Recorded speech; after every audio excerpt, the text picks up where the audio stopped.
Hi friends, welcome back to Manthan kitchen. ಇವತ್ತಿನ ರೆಸಿಪಿಯಲ್ಲಿ ಬ್ರಾಹ್ಮಣರ ಶೈಲಿಯಲ್ಲಿ ಯಾವುದೇ ರೆಡಿಮೇಡ್ ಪೌಡ್ರನ್ನು ಬಳಸ್ತೆ, ಸಾಂಬಾರು ಪುಡಿನ ಬಳಸ್ತೆ, ಅಲ್ಲೇ ಫ್ರೆಶ್ ಆಗಿ ಮಸಾಲೆನ ಹುರಿದು ಪುಡಿ ಮಾಡಿ ಹೀರೆಕಾಯಿ ಸಾಂಬಾರು ಮಾಡೋದನ್ನು ತೋರಿಸ್ತಾ ಇದ್ದೀನಿ. ಈ ಸಾಂಬಾರು ರುಚಿ ಮಾತ್ರ ಅತಿ ಅದ್ಭುತವಾಗಿರುತ್ತೆ, ಫ್ಲೇವರ್ಫುಲ್ ಆಗಿರುತ್ತೆ, ಟೇಸ್ಟ್ ಮಾತ್ರ ತುಂಬ ಸೂಪರಾಗಿರುತ್ತೆ. ಬನ್ನಿ ಇನ್ನು ತಡ ಮಾಡದೆ ರೆಸಿಪಿನ ಶುರು ಮಾಡೋಣ. ನೋಡಿ, ನಾನಿಲ್ಲಿ ಬೇಳೆ ಬೇಯಿಸ್ಕೊಳ್ಳೋಕ್ಕೋಸ್ಕರ ಒಂದು ಕುಕ್ಕರ್ ತೊಗೊಂಡಿದ್ದೀನಿ. ಅದಕ್ಕೆ 1 ಕಪ್ ಆಗುವಷ್ಟು ತೊಗರಿಬೇಳೆನ ಹಾಕ್ತಾಯಿದ್ದೀನಿ, 1/4 ಕಪ್ ಆಗುವಷ್ಟು ಹೆಸರುಬೇಳೆನ ಹಾಕ್ತಾಯಿದ್ದೀನಿ. ನೀವು ಹೆಸರುಬೇಳೆ ಜಾಗದಲ್ಲಿ ಹೆಸರು ಕಾಳು ಕೂಡ ಉಪಯೋಗಿಸ್ಬೋದು. ಇದಕ್ಕೆ ಎಷ್ಟು ನೀರು ಬೇಕು, ಅದು ಬೇಯಕ್ಕೆ ಎಷ್ಟು ನೀರು ಬೇಕೋ ಅಷ್ಟನ್ನು ಹಾಕೋತಾ ಇದ್ದೀನಿ. ಅದಕ್ಕೆ ನೋಡಿ, ನಾನು 3 ಟೊಮೊಟೊನ ಇದನ್ನು ಮಧ್ಯೆ ಕಟ್ ಮಾಡಿ ಹಾಕೋತಾ ಇದ್ದೀನಿ. ಏನಕ್ಕೆ ಈ ಥರ ಕಟ್ ಮಾಡಿ ಹಾಕೋತಾ ಇದ್ದೀನಿ ಅಂತಂದರೆ, ಏನಾದರೂ ಹುಳಗಳಿದ್ರೆ ಗೊತ್ತಾಗುತ್ತೆ ಅಂತ ಹೇಳ್ಬಿಟ್ಟು ಇದನ್ನು ಮಧ್ಯೆ ಕಟ್ ಮಾಡಿ ಹಾಕೋತಿರೋದು. ಇದೆಲ್ಲ ಟೊಮೊಟೊ ಹಾಕಿದಾದಮೇಲೆ ರುಚಿಗೆ ತಕ್ಕಷ್ಟು ಉಪ್ಪು, ಅರಿಶಿನ ಪುಡಿನ ಹಾಕಿ ಒಂದೇ 1 ಚಮಚ ಆಗುವಷ್ಟು ಆಯಿಲ್ನ ಹಾಕೋತಾ ಇದ್ದೀನಿ. ಆಯಿಲ್ ಹಾಕೋದ್ರಿಂದ ಅದು ಮೇಲ್ಗಡೆ ಉಕ್ಕದು ಕಡಿಮೆ ಇರುತ್ತೆ, ಉಕ್ಕಲ್ಲ ಅಂತ ಹೇಳಿ ಇದನ್ನು ವಿಷಲ್ ಹಾಕಿ 1 ವಿಷಲ್ ತೊಗೋಬೇಕಾಗುತ್ತೆ. ನೋಡಿ, ಅಷ್ಟರಲ್ಲಿ ಮಸಾಲೆ ಹುರ್ಕೊಬಿಡೋಣ. ಅದು ವಿಷಲ್ ಬರೋ ಅಷ್ಟರಲ್ಲಿ ನೋಡಿ, ನಾನು ಒಂದು ಕಡಾಯಿನ ಬಿಸಿ ಇಟ್ಕೊಂಡಿದ್ದೀನಿ. ಅದಕ್ಕೆ 1.5 ಸ್ಪೂನ್ ಆಗುವಷ್ಟು ಉದ್ದಿನಬೇಳೆ ಹಾಕೋತಾ ಇದ್ದೀನಿ. ನೀವು ಉದ್ದಿನಬೇಳೆ ಜೊತೆಗೆ ಕಡಲೆಬೇಳೆ ಕೂಡ ಹಾಕೋಬೋದು. ಇದನ್ನು ನೀಟಾಗಿ ತಿರುಗಿಕೊಂಡು ಸ್ವಲ್ಪ ಒಂದು ಅರ್ಧ ಅಷ್ಟು ಹುರಿಬೇಕು. ಸ್ವಲ್ಪ ಕೆಂಪಗಾಗಬೇಕು, ಮೇಲ್ಗಡೆ ಎಲ್ಲ ಸ್ವಲ್ಪ ಕೆಂಪಗಾಗಬೇಕು. ಆ ಲೆವೆಲ್ವರೆಗೂ ಹುರ್ಕೊಳ್ಳೋಣ. ಹುರ್ಕೊಂಡಿದ್ದಾದಮೇಲೆ 2.5 ಚಮಚದ ಆಗುವಷ್ಟು ಧನಿಯಾ ಬೀಜ ಅಂದರೆ ಫ್ರೆಶ್ ಕೊತ್ತಂಬರಿ ಬೀಜನ ಹಾಕೋತಾ ಇದ್ದೀನಿ. 1 ಇಂಚಿನಷ್ಟು ಚಕ್ಕೆನ ಈ ಥರ ಸಣ್ಣ ಸಣ್ಣದಾಗಿ ಕಟ್ ಮಾಡಿ ಹಾಕೋತಾ ಇದ್ದೀನಿ. ಇಲ್ಲಿ ನೋಡಿ, ಒಂದು 10 ಕಾಳಷ್ಟು ಮೆಣಸನ್ನು ಹಾಕೋತಾ ಇದ್ದೀನಿ. ಅರ್ಧ ಚಮಚ ಜೀರಿಗೆನ ಹಾಕೋತಾ ಇದ್ದೀನಿ. ಇದನ್ನೆಲ್ಲ ನೀಟಾಗಿ ನಾವು ತಿರುಗಿಕೊಂಡು ಸಣ್ಣ ಉರಿಳಲ್ಲೇ ಹುರಿಬೇಕಾಗತ್ತೆ.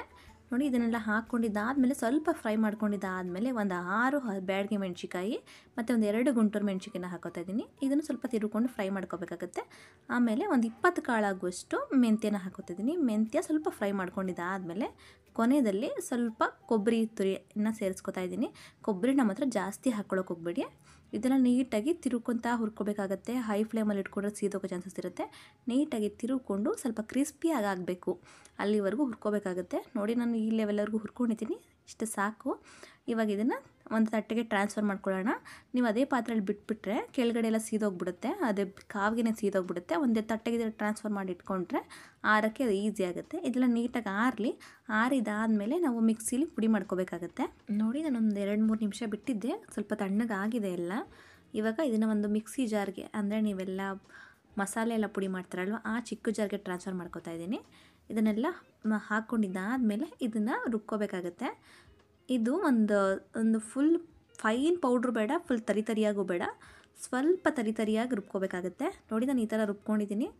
ಸ್ವಲ್ಪ ತರಿಯಾಗಿದೆ. ಈ ಥರ ಇದ್ದರೆ ಟೇಸ್ಟ್ ಚೆನ್ನಾಗಿರುತ್ತೆ. ನೀವು ಫುಲ್ಲು ಪುಡಿ ಥರ ಫುಲ್ಲು ದಪ್ಪದಾಗಿ ಮಾಡ್ಕೋಬಾರ್ದು, ಆವಾಗ ಫ್ಲೇವರ್ ಎಲ್ಲ ಬಿಟ್ಕೊಳ್ಳಲ್ಲ ಸಾಂಬಾರಲ್ಲಿ. ಇಷ್ಟು ತರಿಯಾಗಿರಬೇಕು. ಫೈನ್ ಪೌಡ್ರ್ ಏನು ಮಾಡೋದು ಬೇಡ, ಇಷ್ಟು ತರಿಯಾಗಿದ್ದರೆ ಸಾಕಾಗುತ್ತೆ. ನೋಡಿ, ಇವಾಗ ಸೈಡಲ್ಲಿ ಇಟ್ಕೊಳ್ಳೋಣ. ಇಷ್ಟರಲ್ಲಿ ನಮ್ಮ ಕುಕ್ಕರ್ ತಣ್ಣಗಾಗಿದೆಯಾ ನೋಡೋಣ. ನೋಡಿ, ನಾವು ಮಸಾಲೆ ಎಲ್ಲ ಹುರಿದು ಪುಡಿ ಮಾಡೋ ಅಷ್ಟರಲ್ಲಿ ನಮ್ಮ ಕುಕ್ಕರ್ ತಣ್ಣಗಾಗಿದೆ. ಈ ರೀತಿ ಮಾಡ್ಕೊಳ್ಳೋದ್ರಿಂದ 2 ಕೆಲಸ ಒಟ್ಟಿಗೆ ಆಗುತ್ತೆ. ನೋಡ್ತಾ ಇರ್ಬೋದು ನೀವು, ಬೇಳೆ ತುಂಬ ಫುಲ್ ಸಾಫ್ಟಾಗಿ ಬೆಂದಿಲ್ಲ, ಈ ಥರ ಬೆಂದಿರಬೇಕು. ಬೇಳೆ ಫುಲ್ಲು ಸ್ಮ್ಯಾಶ್ ಆಗೋ ಥರ ಬೆಂದಿರಬಾರ್ದು. ಇದಕ್ಕೆ ಮತ್ತೆ ನಾವು ಹೀರೆಕಾಯಿ ಜೊತೆ ಮಸಾಲೆ ಎಲ್ಲ ಹಾಕಿ ಕುದಿಸೋದಿಲ್ವ, ಅವು ಫುಲ್ಲು ಸ್ಮ್ಯಾಶ್ ಆಗಿಬಿಡುತ್ತೆ. ನೋಡಿ, ಇವಾಗ ಇದರಲ್ಲಿ ಇರುವಂತಹ ಟೊಮೊಟೊನ ಸಪ್ರೇಟ್ ಮಾಡ್ಕೊಳ್ಳೋಣ. ಇದನ್ನು ಸಪ್ರೇಟ್ ತೆಗೆದಿಟ್ಕೊಬಿಟ್ಟು ಅದ್ರ ಮೇಲ್ಗಡೆ ಸಿಪ್ಪೆ ಎಲ್ಲ ತೆಗೆದು ನಾವು ಸ್ಮ್ಯಾಶ್ ಮಾಡ್ಕೋಬೇಕಾಗುತ್ತೆ. ಅದಕ್ಕೋಸ್ಕರ ಇದರ ಟೊಮೊಟೊ ಎಲ್ಲ ನಾನೊಂದು ಪ್ಲೇಟ್ಗೆ ತಗೋತಾ ಇದ್ದೀನಿ.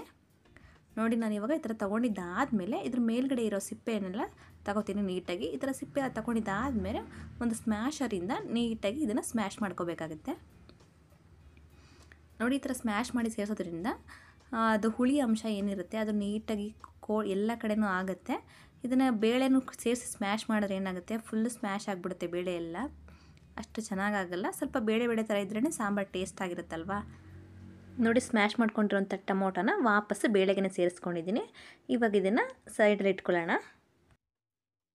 ನೋಡಿ, ನಾನು ಸಾಂಬಾರು ಮಾಡೋಕ್ಕೆ ಒಂದು ಪಾತ್ರೆನ ಬಿಸಿ ಇಟ್ಕೊಂಡಿದ್ದೀನಿ. ಇದಕ್ಕೆ ಒಂದು 2 ಸ್ಪೂನ್ ಆಗುವಷ್ಟು ಆಯಿಲ್ನ ಹಾಕೋತಾ ಇದ್ದೀನಿ. ಆಯಿಲ್ನ ಹಾಕ್ಕೊಂಡಿದ್ದಾದಮೇಲೆ ನೋಡಿ, ನಾನು ಈ ಥರ ಸಣ್ಣದಾಗಿ ಕಟ್ ಮಾಡಿ ಇಟ್ಕೊಂಡಿರುವಂಥ ಹೀರೆಕಾಯಿನ ಇದಕ್ಕೆ ಸೇರಿಸ್ಕೊತಾ ಇದ್ದೀನಿ. ಹೀರೆಕಾಯಿನ ಈ ಥರ ಆಯಿಲಲ್ಲಿ ಫ್ರೈ ಮಾಡ್ಕೊಳ್ಳೋದ್ರಿಂದ ಬೇಗ ಬೇಯುತ್ತೆ, ಮತ್ತು ಅದ್ರ ಟೇಸ್ಟ್ ಕೂಡ ಚೆನ್ನಾಗಿ ಬರುತ್ತೆ. ಅದು ಸಾಂಬಾರು ಟೇಸ್ಟ್ ಕೂಡ ಚೆನ್ನಾಗಿ ಬರುತ್ತೆ ಈ ಥರ ಫ್ರೈ ಮಾಡ್ಕೊಳ್ಳೋದ್ರಿಂದ. ಮತ್ತು ನಾವು ಜಾಸ್ತಿ ಹೊತ್ತು ಬೇಳೆ ಜೊತೆ ಬೇಯಿಸೋ ಅವಶ್ಯಕತೆ ಇಲ್ಲ, ಈ ಥರ ಆಯಿಲಲ್ಲಿ ಫ್ರೈ ಮಾಡಿಕೊಂಡು ಬೇಗ ಬೇಯುತ್ತೆ ಅಂತ. ನೋಡಿ, ನಾನು ಇಲ್ಲೊಂದು 3-4 ನಿಮಿಷ ಚೆನ್ನಾಗಿ ಆಯಿಲಲ್ಲಿ ಫ್ರೈ ಮಾಡ್ಕೊಂಡಿದ್ದೀನಿ. ಎಷ್ಟು ಚೆನ್ನಾಗಾಗಿದೆ ನೋಡಿ, ಕ್ರಿಸ್ಪಿಯಾಗಿ ಕ್ರಂಚಿಯಾಗಿ ಚೆನ್ನಾಗಿರುತ್ತೆ. ನೋಡಿ ಇಷ್ಟ ಆದರೆ ಸಾಕು. ಇವಾಗ ನಾವು ಮೊದಲೇ ಬೇಯಿಸಿಟ್ಕೊಂಡಿದ್ವಲ್ಲ ಬೇಳೆ ಮತ್ತು ಟೊಮೊಟೊ, ಅದನ್ನು ಸೇರಿಸ್ಕೊತಾ ಇದ್ದೀನಿ. ಬೇಳೆ ಮತ್ತು ಟೊಮೊಟೊನ ಸೇರಿಸ್ಕೊಂಡಿದ್ದಾದಮೇಲೆ ನಾವು ಆವಾಗಲೇ ಪುಡಿ ಮಾಡಿ ಇಟ್ಕೊಂಡಿದ್ವಲ್ಲ ಮಸಾಲೆನ, ಆ ಮಸಾಲೆನ ಸೇರಿಸ್ಕೊತಾ ಇದ್ದೀನಿ. ಮಸಾಲೆ ಎಲ್ಲ ಸೇರಿಸ್ಕೊಂಡಿದ್ದಾದಮೇಲೆ ಒಂದು ಸಲ ನೀಟಾಗಿ ತಿರುಕೊಳ್ಳೋಣ.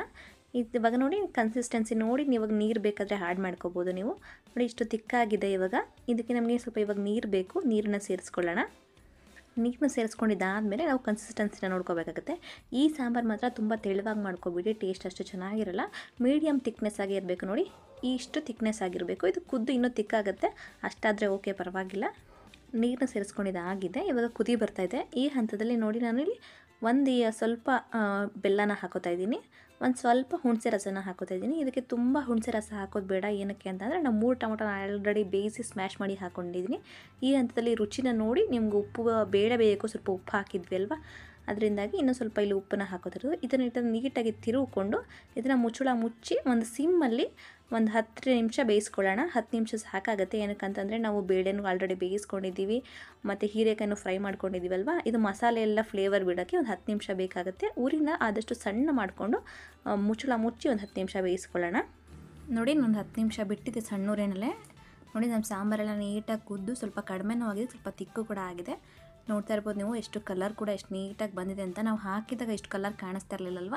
ಇವಾಗ ಬ್ಯಾಡಗಿ ಮೆಣಸಿನ್ಕಾಯಿ ನಾವು ಹಾಕಿರೋ ಮಸಾಲೆ ಎಲ್ಲ ಸಾಂಬಾರಲ್ಲಿ ಬಂದು ಒಳ್ಳೆ ಕಲರ್ ಬಂದಿದೆ, ಒಳ್ಳೆ ಅರೋಮ ಕೂಡ ಬರ್ತಾಯಿದೆ. ಇಷ್ಟ ಆದರೆ ಸಾಕು. ಇವಾಗ ಇದನ್ನು ನೀಟಾಗಿ ತಿರ್ಕೊಂಡು ಇದಕ್ಕೊಂದು ಸಿಂಪಲ್ ಆಗಿರೋಂಥ ಒಗ್ಗರಣೆ ಮಾಡ್ಕೊಳ್ಳೋಣ. ಒಗ್ಗರಣೆ ಮಾಡುವಂಥ ಪಾತ್ರೆನ ಬಿಸಿ ಇಟ್ಕೊಂಡಿದ್ದೀನಿ. ಇದಕ್ಕೆ 1 ಸ್ಪೂನ್ ಆಗುವಷ್ಟು ಆಯಿಲ್ನ ಹಾಕೋತಾ ಇದ್ದೀನಿ. ಆಯಿಲ್ನ ಹಾಕ್ಕೊಂಡಿದ್ದಾದಮೇಲೆ ಸಾಸಿವೆನ ಹಾಕೋತಿದ್ದೀನಿ. ಸಾಸಿವೆ ಚಿಟಪಟ ಆದಮೇಲೆ ಜೀರಿಗೆನ ಹಾಕೋತಿದ್ದೀನಿ. ಜೀರಿಗೆ ಹಾಕ್ಕೊಂಡಿದ್ದಾದಮೇಲೆ ಕರಿಬೇವಿನ ಸೊಪ್ಪು, ಒಣಮೆಣ್ಸಿನ್ಕಾಯಿ, ಸ್ವಲ್ಪ ಇಂಗುನ ಹಾಕೋತಾ ಇದ್ದೀನಿ. ನಿಮಗೆ ಬೇಕು ಅಂದರೆ ಕಡಲೆಬೀಜ ಕೂಡ ಹಾಕೋಬೋದು ಈ ಹಂತದಲ್ಲಿ. ಇದೆಲ್ಲ ಸ್ವಲ್ಪ ಚೆನ್ನಾಗಿ ಫ್ರೈ ಆಗಿದ್ದಾದಮೇಲೆ ನಾವು ಕೊತ್ತಂಬರಿ ಸೊಪ್ಪನ್ನ ಹಾಕಿ ಫ್ಲೇಮ್ನ ಆಫ್ ಮಾಡಿದರೆ ಆಯಿತು. ನಮ್ಮ ಒಗ್ಗರಣೆ ಫುಲ್ ಸೂಪರಾಗಿ ರೆಡಿ ಆಗುತ್ತೆ. ರೆಡಿ ಆಗಿರುವಂಥ ಒಗ್ಗರಣೆನ ಸಾಂಬಾರಿಗೆ ಸೇರಿಸಿ ತಿರುಕೊಳ್ಳೋದಷ್ಟೇ. ನೋಡಿ ನಾವು ಫೈನಲಿ ನಮ್ಮ ಸಾಂಬಾರು ಎಷ್ಟು ಕಲರ್ಫುಲ್ಲಾಗಿ ಎಷ್ಟು ಟೇಸ್ಟಿಯಾಗಿ ಕಾಣಿಸ್ತಿದೆ ಅಲ್ವಾ. ಈ ರೀತಿ ಸಾಂಬಾರನ್ನ ನೀವು ಮನೇಲಿ ಟ್ರೈ ಮಾಡಿ ಹೇಗೆ ಬಂತು ಅಂತ ಕಮೆಂಟ್ ಮಾಡಿ. ಈ ವಿಡಿಯೋ ನಿಮಗೆ ಇಷ್ಟ ಆದರೆ ಲೈಕ್ ಮಾಡಿ, ಶೇರ್ ಮಾಡಿ. ಪ್ಲೀಸ್ ಸಬ್ಸ್ಕ್ರೈಬ್ ಮಾಡ್ಕೊಳ್ಳಿ ಮಂಥನ್ ಕಿಚನ್ಗೆ. Thank you. Happy cooking.